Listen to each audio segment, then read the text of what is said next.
So I'm trying to figure out my approach toward recovering from this injury that's been bugging me for the last 5 months. And it has to do with my Achilles tendon. It's called the insertional Achilles tendinitis. It's the very lower part of the Achilles where the tendon itself is attached to the heel bone, I guess. And that's been irritated, and I have been playing soccer with that irritation for like 2 or 3 months, and I haven't been taking recovery seriously until the past 2 months. For the past 2 months, I have actually not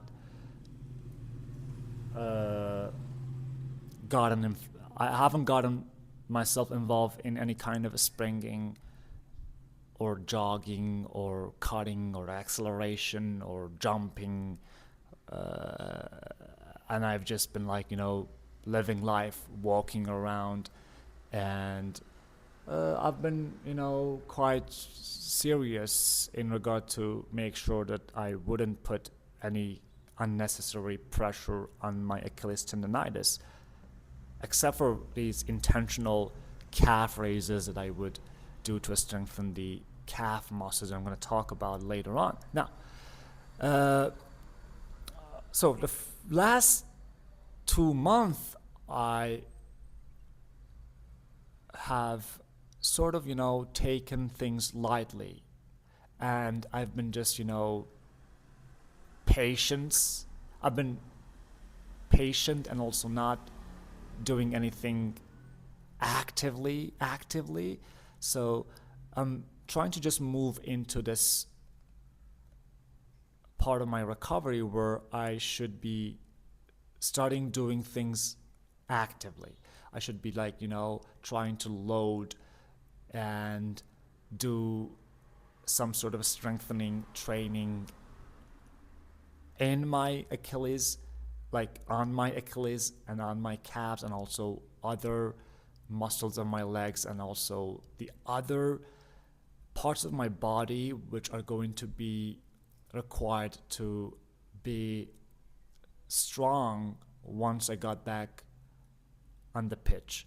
And they are like, for football player, it's just, your core strength, it's your uh, you know other leg muscles are absolutely important, your glute, your hip, your uh, quads, and also how you would go about mobilizing these muscles so that you wouldn't put any pressure on your Achilles tendon, and also become fitter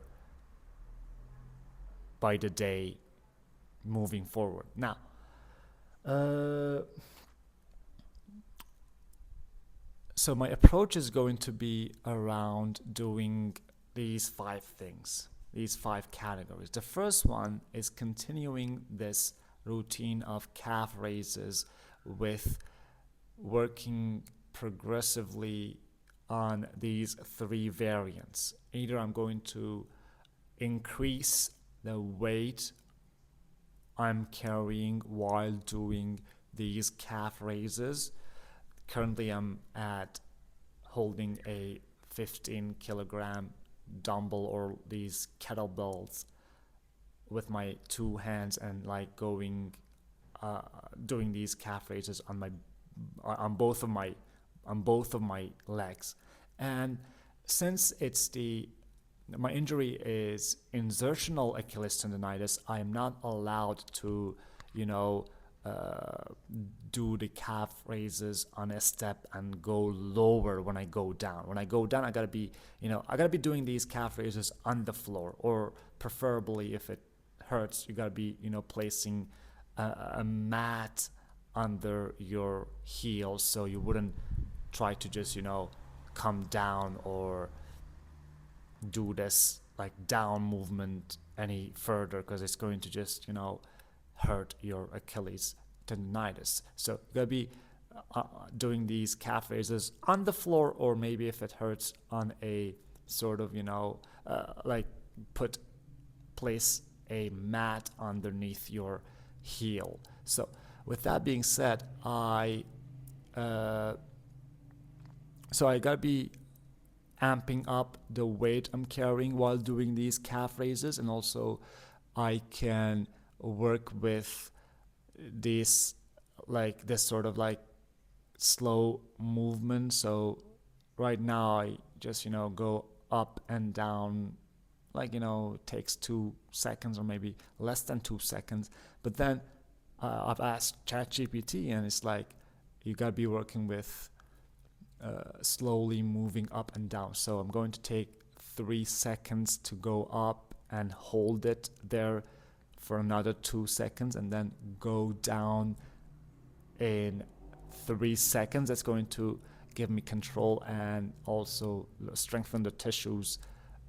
This kind of like a slow approach is going to help with the strengthening a lot. Now, another variant is trying to move into doing the calf raises on a single leg. That's a big one. That's going to place so much weight and pressure on them. That's going to be the case for like another for the next 2 weeks. After 2 weeks, I'm going to be involved with doing that, but not right now. Okay, now. So the first thing was continuing this sort of progressive loading on my calves. The second thing is like I've got this routine with regard to massaging my Achilles tendonitis and the muscles around it, my heel and also my ankle and feet, and also my calf muscles, and I pair it with this exercise that I do. Let me just oh my god. So what I would do is to wrap this resistance band around my toes, and I would do this sort of stretches with my toes to sort of strengthen my feet. That's really important because I haven't gotten myself involved in any kind of running and sprinting, so strengthening my feet is really important going forward. I've been doing that for weeks, and I'm getting some benefits from it. I've got this toe spread figured out and worked on, and it's just going to help. It's just going to help you with so many things. So I'm pairing my massage with this resistance band stretches, and also there's this other thing that I have asked ChatGPT and I'm going to be working on, and it's this kind of training where it targets your balance. So I'm going to be balancing myself on one foot and then try to stretch myself to the sides to sort of challenge the balance and get back onto this stable balance thing, and that in that way you would strengthen the ankle and the muscles around it. That would be helpful. And that this was the second thing. So strengthening the calf muscles and progressively loading it was the first one. Massaging paired with resistance band stretches and also balance exercises was the second thing. And the third thing is going for walks. I've been going for walks for 1 or 2 weeks. I've been trying to add that into my routine, and then I've gotten a lot of benefits from it, both on the strengthen side and also going out and changing your mood and all the other things that comes with walking outside for 20 minutes, I guess. That's the third thing I'm going to be involved with. That's going to also have its effects on my ankles and feet and legs and my overall strengthening. And the fourth thing is actually continuing strengthening my other leg muscles, my quads, my hips, my glutes, and my hamstring. These four leg muscles are going to be extremely important when playing soccer. So I'm going to be focusing on strengthening these four muscle groups around my leg. I have been doing some sort of exercises in regard to strengthening these four muscles, but I'm going to take this thing more seriously with this thing in mind, that I'm not going to risk putting any more pressure on my Achilles tendinitis injury. And that's going to be a really good thing, going out there and trying to progressively load your hamstring, quads, hips, and glutes. So that's the fourth thing. So it was like, specific exercises in regard to my calf muscle, and also which is going to be directly contribute to my Achilles tendon strengthening, doing the massaging and resistance band stretching and balance exercises, walking. And the fourth thing that I just described was strengthening the other muscle groups in my legs. And the fifth thing is trying to strengthen your core. It's going to be really important in playing soccer. So I'm going to be doing that.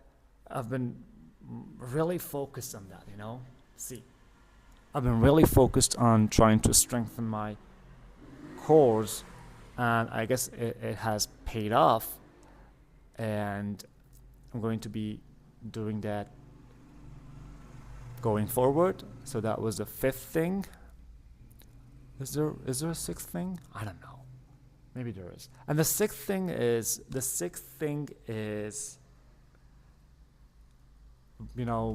trying to do some other lifestyle changes like sleep and nutrition and controlling your anxiety. And also, that's it. So going forward, I'm going to just, make sure that's the case, because staying away from soccer has cost me a lot, man. It has changed my life in detrimental ways. I've been resorting to some other things to replace the joy and excitement that I would get from playing soccer, that I wouldn't recommend for anyone. And I guess this is a critical point in my life where making good decisions all around is going to make sure that the next 4 or 5 weeks are going to just be, effective and thought out, in the sense that they are going to facilitate my smooth transition to being able to play soccer injury-free and with enough strength. So once I got started, there's not a point. So my transition is smooth and pain-free, and it's not because the alternative is like, you doing things in an inappropriate way that would involve experiencing, a few setbacks and flare-ups in your ankles, and that would just, put off or postpone your introduction to playing soccer for another 2 months or 3 months, and I just don't want that to happen. So I'll keep you updated on what would happen next. For now,